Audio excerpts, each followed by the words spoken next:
ഈ നിയമസഭാ തെരഞ്ഞെടുപ്പ്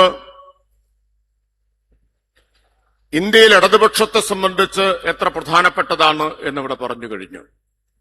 ഇന്ത്യയിൽ ഇടതുപക്ഷത്തെ സംബന്ധിച്ച് മാത്രമല്ല, രാജ്യത്ത് മതനിരപേക്ഷ ശക്തികളെ സംബന്ധിച്ചും ഏറ്റവും നിർണായകമായ പ്രാധാന്യമുള്ള ഒരു തെരഞ്ഞെടുപ്പാണ് കേരളത്തിലെ നിയമസഭാ തെരഞ്ഞെടുപ്പ് എന്നത്.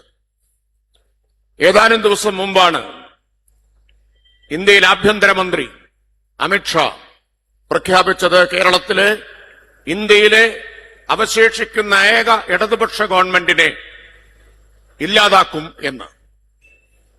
അപ്പൊ ഇന്ത്യയിലെ ഏക ഇടതുപക്ഷ ഗവൺമെന്റിനെ ഇല്ലാതാക്കുക എന്നത് അമിത്ഷായുടെയും ബിജെപിയുടെയും ആർഎസ്എസിന്റെയും ഒപ്പം നേരത്തെ സഖാവ് വിജയരാഘവൻ പറഞ്ഞതുപോലെ കോൺഗ്രസ് ഉൾപ്പെടെയുള്ള എല്ലാ വലതുപക്ഷത്തിന്റെയും പൊതുലക്ഷ്യമാണ്. എന്തുകൊണ്ടാണ് അമിത്ഷാ മുതൽ രാഹുൽ ഗാന്ധി വരെയുള്ളവർ, ആർഎസ്എസ് മുതൽ വി.ഡി. സതീശൻ വരെയുള്ള ആളുകൾ ഒരുമിക്കുന്നത് ഇന്ത്യയിലെ ഏക ഇടതുപക്ഷ ഗവൺമെന്റിനെ അട്ടിമറിക്കാൻ? ബിജെപിയും കോൺഗ്രസും രാജ്യത്തെ മറ്റെല്ലാ ഗവൺമെന്റുകളും പിന്തുടർന്നു വരുന്ന നയങ്ങളിൽ നിന്ന് വ്യത്യസ്തമായ ബദൽ നയങ്ങൾ കഴിഞ്ഞ 10 കൊല്ലമായി ഇന്ത്യയിൽ വിജയകരമായി നടപ്പാക്കിയ ഒരു ഗവൺമെന്റാണ് ഗവൺമെന്റ്. കേരളത്തിലെ ഗവൺമെന്റിന്റെ ബദൽ നയങ്ങൾ രാജ്യത്തിനാകെ മാതൃകയാണ്. അതോടൊപ്പം ബിജെപിയുടെയും കോൺഗ്രസിന്റെയും നയങ്ങളെയും അവരുടെ സർക്കാരുകളുടെ പൊള്ളത്തരങ്ങളെയും തുറന്നു കാണിക്കുകയാണ് കേരള മാതൃക എന്നത്. ആ കേരള മാതൃക അവരുടെ ഉറക്കം കെടുത്തിക്കൊണ്ടിരിക്കുകയാണ്. കേരളത്തിന്റെ മാതൃക സാമൂഹിക പുരോഗതിയുടെ മാത്രം മാതൃകയല്ല, എല്ലാവരെയും ഉൾക്കൊള്ളുന്ന വികസനത്തിന്റെ മാത്രം മാതൃകയല്ല, അത് വർഗീയതയ്ക്കെതിരായ മതനിരപേക്ഷതയുടെ മാതൃക കൂടിയാണ്. കഴിഞ്ഞ 10 കൊല്ലം 1ഉം 2ഉം പിണറായി സർക്കാരുകൾ അധികാരത്തിലിരുന്ന ഈ 10 കൊല്ലം കേരളം ഇന്ത്യയിൽ തലയുയർത്തിപ്പിടിച്ചു നിൽക്കുന്നത് അഭിമാനകരമായ വികസന നേട്ടങ്ങളുടെ കാര്യത്തിൽ എന്നതുപോലെ ഒരു പ്രധാനപ്പെട്ട കാര്യത്തിൽ കൂടിയാണ്. രാജ്യത്ത് ഏറ്റവും കൂടുതൽ വർഗീയ സംഘർഷമുണ്ടായ 10 കൊല്ലമാണ്. മോദി ഭരണത്തിന്റെ തണലിൽ കഴിക്കുന്ന ഭക്ഷണത്തിന്റെ പേരിൽ, ധരിക്കുന്ന വസ്ത്രത്തിന്റെ പേരിൽ, വിശ്വാസത്തിന്റെ പേരിൽ, നടത്തുന്ന ആരാധനയുടെ പേരിൽ എവിടെയും ഏതൊരു സന്ദർഭത്തിലും മനുഷ്യരാക്രമിക്കപ്പെട്ടേക്കാമെന്ന സ്ഥിതി നിലനിൽക്കുമ്പോൾ, ആക്രമിക്കപ്പെട്ടുകൊണ്ടിരിക്കുമ്പോൾ, വർഗീയ സംഘർഷങ്ങളും കലാപങ്ങളും ഇന്ത്യയിൽ പതിവായി മാറിയപ്പോൾ കഴിഞ്ഞ 10 വർഷം ഒരു വർഗീയ സംഘർഷം പോലുമില്ലാതെ നിലനിന്ന ഒരേ ഒരു സംസ്ഥാനമേ ഉള്ളൂ. അത് ഇടതുപക്ഷം ഭരിച്ച ഈ കേരളമാണ് എന്നത് ചെറിയ നിസ്സാരമായ കാര്യമല്ല. രാജ്യം മുഴുവൻ വർഗീയമായി ധ്രുവീകരിക്കപ്പെട്ടൊരു കാലത്ത് എവിടെയും ഏതു നിമിഷവും ഒരു കലാപം പൊട്ടിപ്പുറപ്പെട്ടേക്കാമെന്ന അരക്ഷിതമായ സാഹചര്യം നിലനിൽക്കുമ്പോൾ ഒരു സംസ്ഥാനം മാത്രം വർഗീയ സംഘർഷങ്ങളില്ലാതെ, കലാപങ്ങളില്ലാതെ, മതസൗഹാർദ്ദത്തിന്റെ, ജനങ്ങൾ തമ്മിലുള്ള യോജിപ്പിന്റെ, ഐക്യത്തിന്റെ മഹാമാതൃകയായി നിൽക്കുകയാണ്. എന്താ കാരണം? ഒരൊറ്റ കാരണമേ ഉള്ളൂ. അടിയുറച്ച, ഒരു തരത്തിലുമുള്ള വിട്ടുവീഴ്ചയില്ലാത്ത മതനിരപേക്ഷ നിലപാട് ഉയർത്തിപ്പിടിക്കുന്ന ഇടതുപക്ഷത്തിന്റെ ഗവൺമെന്റാണ് കേരളത്തിൽ എന്നതാണ്. ഇവിടെ വർഗീയ ശക്തികൾ ഇല്ലാത്തത് കൊണ്ടല്ല, ഇന്ത്യയിലുള്ള എല്ലാ വർഗീയ ശക്തികളും ഇവിടെയും പ്രവർത്തിക്കുന്നുണ്ട്.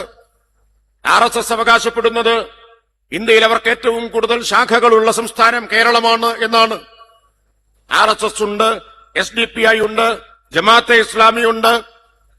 മനുഷ്യരെ ഭിന്നിപ്പിക്കുന്ന എല്ലാ ശക്തികളും കേരളത്തിലും പ്രവർത്തിക്കുന്നുണ്ട്. പക്ഷെ കഴിഞ്ഞ 10 വർഷമായി അവർക്കാർക്കും അവരുടെ മാളങ്ങളിൽ നിന്ന് പുറത്തിറങ്ങാൻ ഈ ഗവൺമെന്റ് അവസരം കൊടുത്തിട്ടില്ല എന്നതാണ് പ്രത്യേകത. മാളങ്ങളിൽ നിന്നും പുറത്തിറങ്ങി പത്തി വിടർത്താൻ അവർക്കാർക്കും ധൈര്യം വന്നിട്ടില്ല. കാരണം പത്തി ഉയർത്തിയാൽ ആ പത്തി അടിച്ച് താഴെയിടാൻ കേൾപ്പുള്ള ഒരു ഗവൺമെന്റ് കേരളത്തിലുണ്ട് എന്നവർക്കറിയാം. അതുകൊണ്ട് ഇപ്പൊ അവരിങ്ങനെ ഊഴം കാത്തിരിക്കുകയാണ്. ഇടയ്ക്കിടയ്ക്ക് മാളത്തിൽ നിന്ന് തല പുറത്തേക്കിടുകയാണ്. ഞങ്ങൾക്ക് ഇഴഞ്ഞിറങ്ങാൻ സമയമായോ എന്ന് ഊഴം കാത്തിരിക്കുകയാണ്. അവരെ മാളത്തിൽ നിന്ന് പുറത്തിറക്കാൻ കേരളത്തിലെ വലതുപക്ഷ ശക്തികൾ ശ്രമിച്ചുകൊണ്ടിരിക്കുകയാണ്. ഒരേ സമയം കേരളത്തിന്റെ പ്രതിപക്ഷ നേതാവ് RSSന്റെ ആചാര്യൻ ഗോൾവാൾക്കറുടെ ചിത്രത്തിന്റെ മുമ്പിൽ പോയി നിലവിളക്ക് തെളിയിച്ച് വണങ്ങി ആദരവ് പ്രകടിപ്പിക്കുന്നതും അതേസമയം തന്നെ മതരാഷ്ട്രവാദികളായിട്ടുള്ള ജമാഅത്തെ ഇസ്ലാമിക്ക് നല്ല സർട്ടിഫിക്കറ്റ് കൊടുക്കുന്നതും നമ്മൾ കാണുകയാണ്. എന്താ ലക്ഷ്യം? എല്ലാ വർഗീയ ശക്തികളെയും ഒരുമിപ്പിക്കുക. ആർക്കെതിരെ? ഇടതുപക്ഷത്തിനെതിരെ. അപ്പോ ഇവരെയെല്ലാം ഒരുമിപ്പിക്കാനാണ് ശ്രമിക്കുന്നത്. എന്തായിരിക്കും പ്രത്യാഘാതം? ഈ വർഗീയ ശക്തികളെയെല്ലാം ഒരുമിപ്പിച്ചു കഴിഞ്ഞാൽ UDFന്റെ നേതൃത്വത്തിൽ ഈ വർഗീയ ശക്തികളെ മുഴുവൻ അണിനിരത്തിക്കഴിഞ്ഞാൽ എന്തായിരിക്കും അനുഭവം?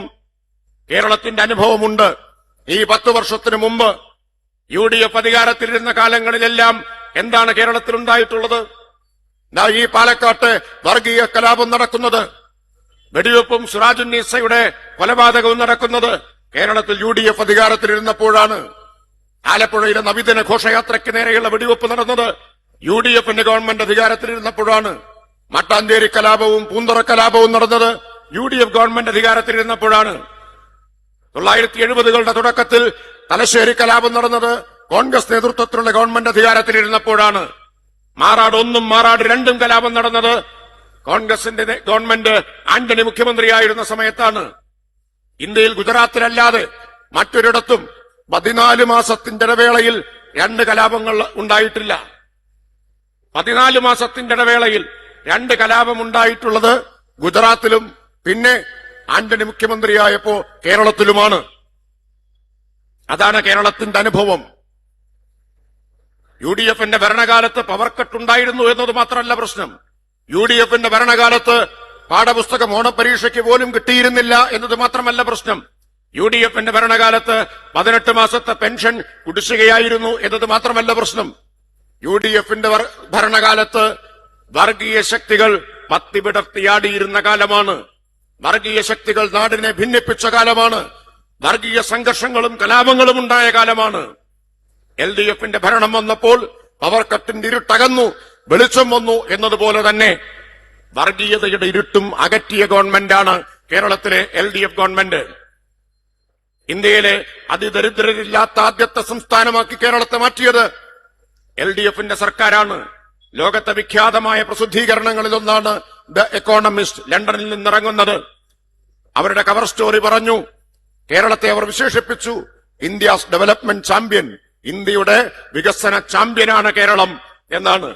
മലയാള മനോരമയും മാതൃഭൂമിയും വസ്തുതകളൊക്കെ മറച്ചുവെച്ചാലും ലോകമാകെയുള്ള മാധ്യമങ്ങൾ കേരളത്തിന്റെ നേട്ടങ്ങളെ, വിസ്മയകരമായ നേട്ടങ്ങളെ അത്ഭുതത്തോടെ അഭിമാനത്തോടെയാണ് കാണുന്നത്. അതാണ് വിസ്മയം എന്ന് പറയുന്നത്. ഈ ഗവൺമെന്റ് വന്നപ്പോ 10 വർഷമായിട്ട് പവർ കട്ടില്ല, അതൊരു വിസ്മയമാണ്. ഈ ഗവൺമെന്റ് വന്നപ്പോ അതിദരിദ്രരില്ലാത്ത ഇന്ത്യയിൽ ആദ്യത്തെ സംസ്ഥാനമായി കേരളം മാറി, അതൊരു വിസ്മയമാണ്. UDFന്റെ കാലത്ത് നിർത്തിപ്പോയ നാഷണൽ ഹൈവേ പുനരാരംഭിച്ചു, ഇപ്പോൾ യാഥാർത്ഥ്യമായി, അതൊരു വികസനമാണ്. മലയോര ഹൈവേയും അതുപോലെ തീരദേശ ഹൈവേയും വരുന്നു, അതൊരു വികസനമാണ്. കേരളത്തിന്റെ ചരിത്രത്തിൽ ഇന്നോളം ഉണ്ടായിട്ടില്ലാത്ത അടിസ്ഥാന സൗകര്യ വികസനം കേരളത്തിലുണ്ടാകുന്നു. ആ വിസ്മയത്തിനാണ് കേരളം സാക്ഷ്യം വഹിക്കുന്നത്. നമ്മുടെ മാധ്യമങ്ങൾ ഇതെല്ലാം തമസ്കരിക്കാൻ ശ്രമിച്ചുകൊണ്ടിരിക്കുകയാണ്. കഴിഞ്ഞ ദിവസമാണല്ലോ വയനാട്ടിലെ ചൂരൽമലയിലും മുണ്ടക്കൈയിലും എല്ലാം ഉരുളെടുത്തു പോയ ഒരു പ്രദേശം, ഒരു രാത്രി ഇരുട്ടി വെളുക്കുമ്പോഴേക്കും ഒരു നാട് മുഴുവൻ തുടച്ചു നീക്കപ്പെട്ട ഒരു പ്രദേശം. അവിടെയാണ് 320 ദിവസം കൊണ്ട് ഒരു നഗരം നാം പടുത്തുയർത്തിയത്, ഒരു ടൗൺഷിപ്പ് പടുത്തുയർത്തിയത്. ഫിനിക്സ് പക്ഷിയെക്കുറിച്ച് കേട്ടിട്ടുണ്ട്. സ്വന്തം ചാരത്തിൽ നിന്ന് ഉയർന്നെഴുന്നേറ്റ് ചിറകടിച്ച് പറന്ന ഫിനിക്സ് പക്ഷിയെപ്പോലെ ഒന്നുമില്ലാത്ത, എല്ലാം തകർന്ന നിലയിൽ നിന്ന് ഒരു ടൗൺഷിപ്പ് കേരളം പടുത്തുയർത്തിയത് വെറും 320 ദിവസം കൊണ്ടാണ്. ഈ ഗവൺമെന്റ് അല്ലായിരുന്നെങ്കിൽ അത് സാധ്യമാകുമായിരുന്നു. പ്രളയകാലത്ത് 2018 പ്രതിസന്ധികളുടെ നടുവിൽ ഈ നാടിനെ ചേർത്ത് പിടിച്ചതുപോലെ കോവിഡിന്റെ മഹാമാരിയുടെ കാലത്ത് ഈ നാടിനെ മുഴുവൻ ഒരുമിപ്പിച്ചു നിർത്തി ആ മഹാമാരിയെ അതിജീവിച്ചതുപോലെ വയനാട്ടിൽ നാം കണ്ടത് ലോകത്തിന് തന്നെ വിസ്മയമായി മാറിയ പുനരധിവാസത്തിന്റെ അതിജീവനത്തിന്റെ പുതിയ കേരള മാതൃകയാണ്. ഈ ഗവൺമെന്റ് അല്ലായിരുന്നെങ്കിൽ അത് സാധ്യമാകുമായിരുന്നോ? പക്ഷെ നമ്മുടെ മാധ്യമങ്ങൾക്കോ മലയാള മനോരമയ്ക്ക് അത് 8-ാം പേജിലെ വാർത്തയാണ്. 8-ാം പേജിലെ വാർത്തയായിരുന്നു. അവര് ഭാഗ്യത്തിന് അമേരിക്ക ഇറാനെ ആക്രമിച്ചു എന്ന മട്ടിലാണ്. കാരണം അതുകൊണ്ട് യുദ്ധത്തിന്റെ വാർത്ത കൊടുക്കുന്നു എന്ന മട്ടിൽ 1-ാം പേജിൽ ഇടമേയില്ല ആ വാർത്തയ്ക്ക്. 2-ാം പേജിലില്ല. 8-ാമത്തെ പേജിലാണ് മലയാള മനോരമ ലോകം ശ്രദ്ധിച്ച അതിജീവനത്തിന്റെ ആ മാതൃക കൊടുത്തത് എന്ന് നാം ഓർക്കണം. ആ വാർത്ത തന്നെ കൊടുത്തത് എന്നത് ഓർക്കണം. പക്ഷെ അതുകൊണ്ട് നാട്ടുകാരറിയാതെ പോയില്ല. മാധ്യമങ്ങൾ തമസ്കരിച്ചാലും ഇന്ന് വസ്തുതകൾ ജനങ്ങളുടെ മുമ്പിൽ എത്തുന്നുണ്ട്. വികാരഭരിതമായ രംഗങ്ങൾ നമ്മൾ കണ്ടില്ലേ? ബഹുമാന്യനായിട്ടുള്ള മുഖ്യമന്ത്രിയെ കെട്ടിപ്പിടിച്ച് ആനന്ദാശ്രുക്കൾ പൊഴിക്കുന്ന മനുഷ്യരെ നാം കണ്ടു. ഈ സർക്കാരിന്റെ കരുതലിന്റെ ഗുണഭോക്താക്കളാണ് അവരെല്ലാം.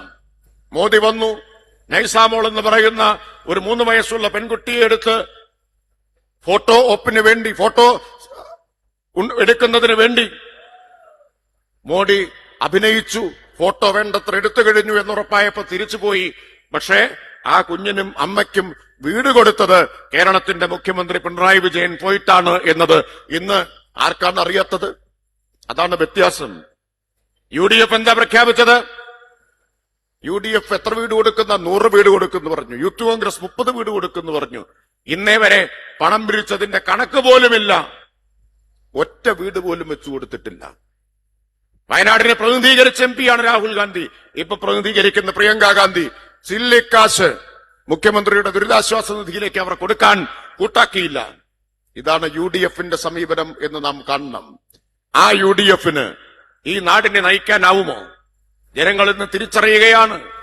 ഏത് പ്രതിസന്ധിയുടെ ഘട്ടത്തിലും ഈ നാടിനെ മുന്നോട്ട് നയിക്കാൻ കഴിയുന്നത് LDFന് മാത്രമാണ് എന്നത് കഴിഞ്ഞ 10 വർഷത്തെ അനുഭവങ്ങളുടെ, അതിനു മുമ്പുള്ള ഇടതുപക്ഷ സർക്കാരുകളുടെ അനുഭവത്തിന്റെ അടിസ്ഥാനത്തിൽ ആളുകൾ തിരിച്ചറിയുന്നുണ്ട്. അതുകൊണ്ട് ഇന്ത്യയിലെ ഏക ഇടതുപക്ഷ ഗവൺമെന്റിനെ വലതുപക്ഷത്തിന്റെ ആക്രമണത്തിൽ നിന്ന് രക്ഷിക്കാൻ വേണ്ടിയിട്ടുള്ള, ഇടതുപക്ഷ ഗവൺമെന്റിനെ കാത്തുസൂക്ഷിക്കാൻ വേണ്ടിയിട്ടുള്ള നിർണായക രാഷ്ട്രീയ സമരമാണ് വരാനിരിക്കുന്ന നിയമസഭാ തെരഞ്ഞെടുപ്പ്. ആ നിർണായകമായ രാഷ്ട്രീയ സമരത്തിൽ ഇടതുപക്ഷ ഗവൺമെന്റ് കേരളത്തിൽ അധികാരത്തിലേറുന്നതിന് എക്കാലത്തും ഏറ്റവും വലിയ സംഭാവന നൽകിയ ജില്ല ഈ പാലക്കാട് ജില്ലയാണ്. ഏത് കാലത്തും LDF സർക്കാർ വന്നിട്ടുണ്ടോ ഏറ്റവും വലിയ സംഭാവന പാലക്കാടിന്റേതാണ് ഉണ്ടായിട്ടുള്ളത്. ഇത്തവണ 12-ൽ 10 സീറ്റുകൾ പാലക്കാട് ജില്ലയിൽ LDF ആണ് വിജയിച്ചിട്ടുള്ളത്. നമ്മുടെ മുമ്പിലുള്ള ലക്ഷ്യം അവശേഷിക്കുന്ന 2 സീറ്റ് കൂടി പിടിച്ചെടുക്കുക എന്നതാണ് ഈ തെരഞ്ഞെടുപ്പിലെ ലക്ഷ്യം. ആ രാഷ്ട്രീയ പോരാട്ടത്തിന്റെ ആസൂത്രണത്തിന്, ആ രാഷ്ട്രീയ പോരാട്ടത്തെ നയിക്കുന്നതിനുള്ള കേന്ദ്രമായിട്ടാണ് ഇന്ന് ഉദ്ഘാടനം ചെയ്യപ്പെട്ട കുഞ്ഞിരാമൻ മാസ്റ്റർ സ്മാരകം. അവിടുത്തെ ആദ്യത്തെ രാഷ്ട്രീയ ദൗത്യം ഈ പോരാട്ടത്തിൽ ഇടതുപക്ഷത്തിന് വിജയമുണ്ടാക്കി കൊടുക്കുക എന്നതാണ് എന്നുകൂടി പറഞ്ഞുകൊണ്ട് ഞാൻ അവസാനിപ്പിക്കുന്നു. അഭിവാദ്യങ്ങൾ.